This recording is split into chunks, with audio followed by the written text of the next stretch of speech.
¡Mundo pequeñín! Así él se va de safari. ¡Qué gran explorador! Con Pipo, Tito y Pío la aventura ya empezó. Vamos de safari, sí, sí, sí, a ver qué animales hay aquí.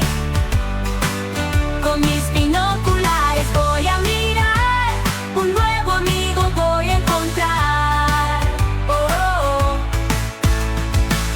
Con sus binoculares mira un león feroz, está sentado y ruge con su gran voz. ¡Ra! Hace el león, qué susto me dio, pero es de juguete y H se rió. Vamos de safari, sí, sí, sí, a ver qué animales hay aquí. Con mis binoculares voy a mirar, un nuevo amigo voy a encontrar.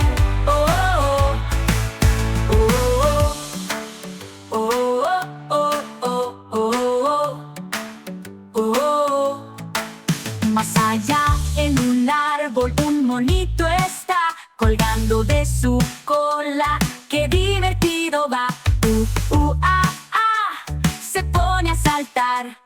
Y Tito el conejo lo imita sin parar. Y con su gran trompa un elefante gris es una regadera, ¡qué nariz!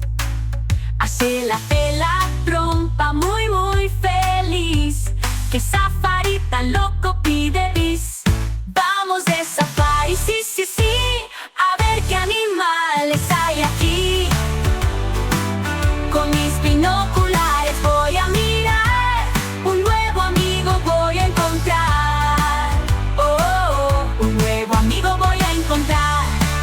Oh, oh, oh, oh, oh, oh, oh, oh, oh, oh, oh, oh, oh, oh.